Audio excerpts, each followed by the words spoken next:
Welcome you all. Guys, UPSC aspirants are sitting on hunger strike.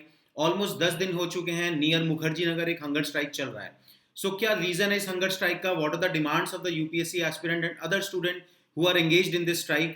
And whether क्या argument उनके favour में है, क्या argument उनके अगेंस्ट है, and what we should do, है ना? तो इस वीडियो में I am going to share all of these things you. These are the student who are sitting on hunger strike. Almost day 10 आ चुका है. तो देखिए why they are sitting on hunger strike. देखिए कोविड लास्ट 2 years में जो covid आया, it has impacted every section of the society. Whether farmers हो, MSME operate करने वाले हो, स्टूडेंट्स हो, सबको इम्पैक्ट किया.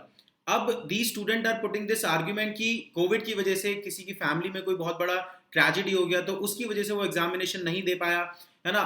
कुछ स्टूडेंट के ऐसा हुआ कि even after clearing the prelims examination वो मेंस नहीं दे पाए, तो उनका अटेम्प्ट भी काउंट हो गया. जैसे कि 2021 मेंस एग्जामिनेशन जो अभी ऑलमोस्ट थर्ड वेव के टाइम पे दिल्ली में कंडक्ट किया गया, है ना, जो जनवरी में अभी एंड हुआ है. फ्यू ऑफ द एस्पिरेंट जिन्हें मैं पर्सनली जानता हूं, they were ready for the mains examination, but जो ओमिक्रॉन वेव थी उसके अंदर उनको कोविड हो गया. एंड क्योंकि मेंस एग्जामिनेशन का कोई दोबारा कंडक्ट कराने का भी स्कोप नहीं है, तो दे गॉट सिक एंड उसकी वजह से उनका अटेम्प्ट ओवर हो गया. So that's why the student are demanding compensatory attempt from the side of the UPSC. ठीक है. तो देखिए आर्ग्यूमेंट जो इनके फेवर में है, जो मेरा ओपिनियन है, जो मुझे लगता है डेफिनेटली कोविड का इंपैक्ट हुआ है. I agree to this thing कि all aspirants are not equally affected by this covid wave, है ना. फ्यू ऑफ द एस्पिरेंट जिनके नॉर्मली अटेम्प्ट वैसे ही ओवर हो गए हो, they might be asking extra attempt in the disguise of all these actually affected people because of the covid. But ये बात भी तो वैलिड है ना कि बहुत सारे लोग जिनको एक्चुअली कोविड की वजह से जिनका अटेम्प्ट वेस्ट हुआ है ना, तो दे शुड बी लिसन. इसके बाद सेकंड है राइट टू बी हर्ड. देखिए we are living in democracy, we are living in लोकतंत्र, है ना. एंड लोकतंत्र में कोई भी किसी भी सेक्शन की अगर कोई डिमांड होती है तो दैट मस्ट बी हर्ड. अब ये जो स्टूडेंट ऑलमोस्ट 10 दिन से मुखर्जी नगर में बैठे हैं, fourth day almost 10th day इनका हंगर स्ट्राइक का आ चुका है, अभी तक इनको किसी ने सुना नहीं है ना. We are also covering this video कि एटलीस्ट इशू को लोगों के सामने रखा जाए. Those people who are part of this UPSC community, चाहे टीचर्स हो, एजुकेटर्स हो या फिर स्टूडेंट्स हो, है ना, तो एटलीस्ट सुनना तो बनता है ना. इतना तो लोकतंत्र का रिस्पॉन्सिबिलिटी है, वरना किस बात का लोकतंत्र है ना. थर्ड पॉइंट है right to equality. Right to equality ये बोलता है कि जो आर्ग्यूमेंट इनके फेवर में है कि because of the Covid government has provided relief to all the section of the society, MSME को भी, उसके बाद फार्मर्स को भी, माइग्रेंट लेबर को भी, सबको कुछ ना कुछ बेनिफिट गवर्नमेंट ने प्रोवाइड किया है ना. 20 लाख करोड़ का जो हमने आत्मनिर्भर पैकेज अनाउंस किया था, that was for this purpose. So अगर आप बाकी सेक्शन ऑफ सोसाइटी को कुछ बेनिफिट प्रोवाइड कर रहे हो, तो why not student who are preparing for this competitive examination.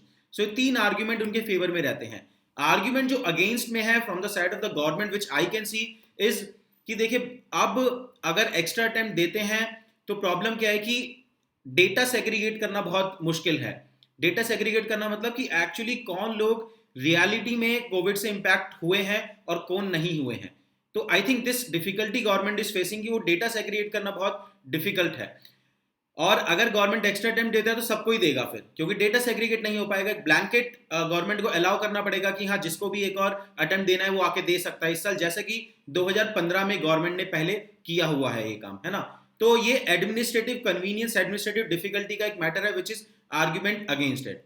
अब व्हाट शुड हैपन, देखिए I'm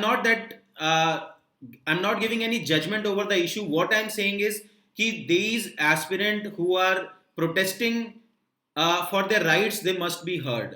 देखिए second time they are protesting. जब first time they were protesting तो मीडिया का अच्छा कवरेज था, they were able to put their demands in front of the ministers and all the relevant leaders. But इस बार जो ये लोग हंगर स्ट्राइक कर रहे हैं, they are not covered by media, है ना. So I think at least इतना तो डिजर्व करते हैं कि they must be heard. If you also believe कि that yes they should be heard, at least इतना right to respect होना चाहिए कि क्या डिमांड्स हैं, है ना, इतना तो ग्रीवेंस रिड्रेसल का मैकेनिज्म होना चाहिए.